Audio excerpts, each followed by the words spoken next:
The boardwalk is flooded with locals and tourists alike, the smell of hot dogs and ice cream floating above the crowd. Even as the sun sets over the immense Ferris wheel, the people show no sign of turning in for the night. Zarina looks up at her father as they walk. His strides are so much longer than hers, and she can feel her grip on his oversized hand start to slip. "Dad, slow down." They've been there all day. The ache in her legs is a dull, unending moan.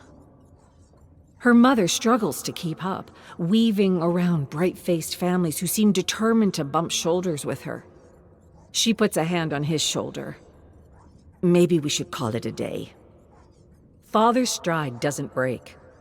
"Mona, we're celebrating our nation's independence. Look at these people. We're not missing the fireworks." This cheerful man pulling Zarina through the waves of people is a far cry from the man she found sitting at the dining table that morning.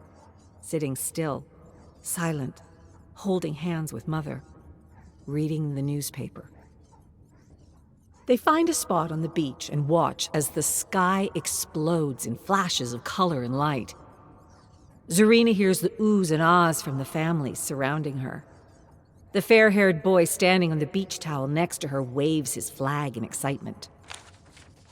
Her father is all smiles, as if he forgot the article that upset him so much that morning. Zarina had only caught a glimpse of the headline, but she could still see it clearly in her mind's eye. Anti-Arab hate crimes on the rise.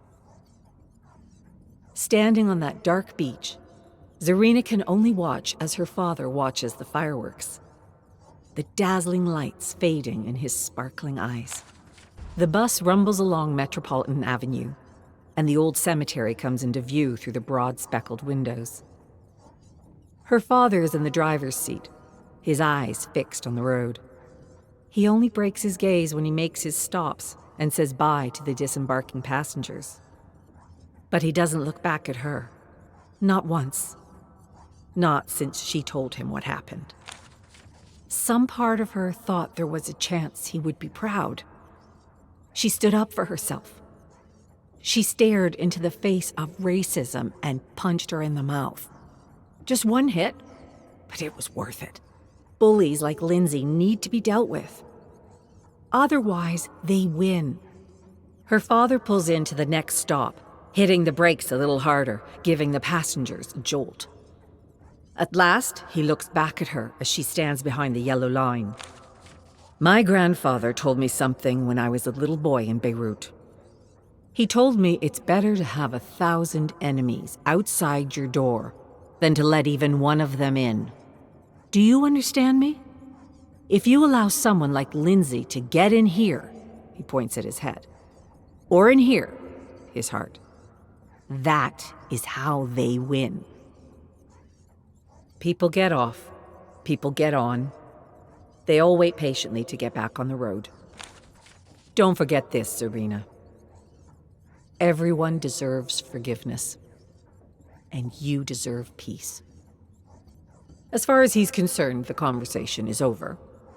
He looks back at the road in front of him. His eyes do not stray again, not until he pulls up next to the familiar block of apartments and says goodbye to his daughter's back. Karina, welcome home. She freezes at the sound of that name coming from her father's mouth. He's at the dining table, holding a letter from one of her teachers. It was supposed to be a new start at a new school, a new identity. Not Zarina from Lebanon, but Karina from somewhere. She had done everything she could to keep Karina a secret. She never brought friends home to meet her parents. She added extra security to her phone and kept her calls quiet. But there's no controlling the mail. Her mother is in the kitchen, slicing marinated chicken with a large knife, staring right at her. "I understand why you wanted to dye your hair now." She had chosen her new hair color carefully, studying her face in the mirror to see which color brightened her complexion. "This is worse than when I hit Lindsay. She was a racist bully who had it coming. This is me, denying who I am, pretending to be like them. Her parents stare at her, seeing right through her. She's never felt so exposed, laid bare in her shame. She can't restrain the shiver running up and down her body. And then, a smile. A knowing look. This is about what happened with that girl from your old school, isn't it? She tries to find an answer. She stammers, her words stumbling out of the gate. It's okay. If you want to be Karina, you can be Karina. We'll respect it. Your hair looks great, by the way. Her mother drops the chicken in the pan. Dinner will be a while longer. Come in. Stay a while. Karina drops her coat and runs for her room, locking the door behind her. She catches a glimpse of herself in the mirror and runs her fingers through her dirty blonde hair, wishing more than ever to have her natural color back. It won't be him. Please, don't let it be him. She was expecting it to be like the movies. A long, sterile corridor leading to a freezing cold room of metallic drawers, his body on a slab. No, it won't be him. She looks around the waiting room. Warm, inviting, well lit. A hole in the drywall crudely patched over. The illusion of comfort. She wants to scream. She will not be taken to her father's body. Instead, she and her mother would be shown photographs of identifying features on his body, but not his face. The attendant made it clear the photos would not be graphic, but they wouldn't be able to see his face. It could be anybody's face. Her mother makes space on the couch as the attendant sits next to them. Zarina can't hear a word of the attendant's preamble. All she can hear is blood rushing past her ears. All she can see are the white sheets of photo paper in the attendant's hands. The room gets colder with each passing moment. She tells herself to breathe. At last, the attendant turns the first photo face up. Zarina's mother gasps. It's all she needs to hear. The photos are cruel in their honesty. The wedding band on his hand. The old scar on his leg where he had a varicose vein removed. Her mother slumps back on the couch, fainted. The ground falls out beneath them. The walls collapse into dust. The world has come to an end. It was 2 years ago to the day that a gang member named Clark Stevenson pushed Ahmed Kassir into oncoming traffic, killing him instantly. According to eyewitnesses, Ahmed, Dad, did nothing to provoke this attack. He was minding his business, waiting to cross the street, when Clark started yelling at him, pushing him out into the street just as a sedan sped by. Clark also assaulted several bystanders who tried to restrain him as they waited for police to arrive on the scene. Clark refused to answer questions while in custody, but his gang was known to commit racially motivated acts of violence. Zarina knows all of this the first day of Clark's trial. And when the trial reaches its end, and the jury declares Clark guilty on all charges, this knowledge becomes proven fact. But the end of the trial means the beginning of the sentencing hearing, and Zarina knows her work is just beginning. She stands at a podium in the courtroom, looking down at a mess of wrinkled papers she calls a victim statement. She can only look down at her statement, not at the cold-eyed judge, and certainly not at the defendant's box. At no point in the trial was she able to look there. She asks for a life sentence without parole. There is no redemption for Clark, she says, and a life behind bars is a small price to pay for destroying her family forever. No mercy, no forgiveness.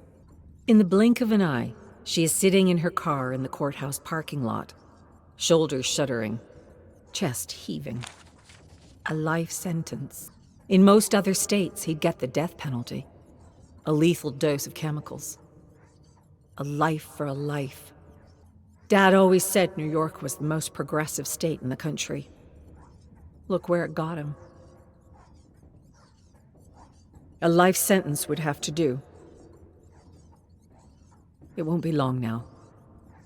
The long night spent staring at the ceiling will come to an end. Peace will return. And Clark will never know freedom again. Zarina adjusts her sunglasses. Her senses are overwhelmed. The screaming sun overhead, the roar of cars on the street, the smell of the officer's aftershave. She double-checks her purse to make sure the snatcher didn't take anything. He's sitting on the curb now, a paramedic cleaning his face. He grabbed my purse. I chased after him. He tripped on the sidewalk and fell. That was her story, and the officer didn't question it. It was only that morning that Zarina got the news about Clark's sentence.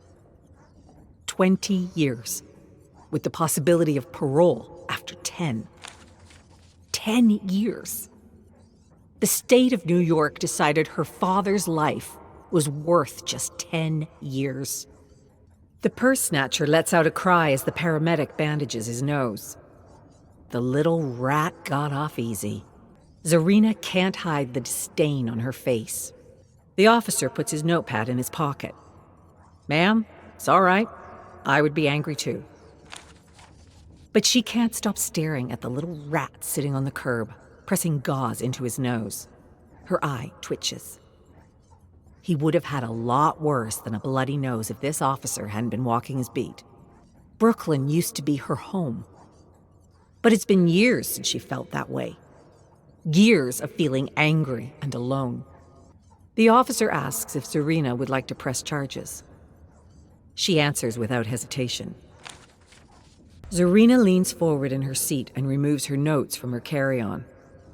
She discreetly sets the photographs aside and puts them back in her bag.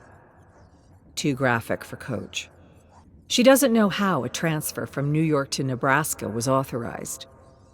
Her research found that Clark Stevenson was born in Lincoln and still had family there. The irony of Clark wanting to be close to his family leaves an acidic taste in her mouth. The plane hits turbulence and her cup of soda water nearly spills. Her chest tightens, her breath lodging itself in her throat. Perhaps it's a sign. How hard would it be to go straight to the ticket counter in Omaha and get a seat on the next flight back to New York? Cancel the interview with Clark. Axe the project. The thought has an iron grip, and Zarina feels like a scared teenager again. The one who tried changing her identity to win over her classmates. The one who asked her guidance counselor if someone like her could ever be a documentary filmmaker. She looks down at her notes and sees a photocopy of Clark's mugshot, his eyes staring up at her. She needs to do this. To ask him why. To find some peace. The turbulence eases, and Zarina's chest relaxes. Breathing comes a little easier. But somewhere in the back of her mind, she can't help but brace herself for more turbulence. For what awaits her at Hellshire Penitentiary.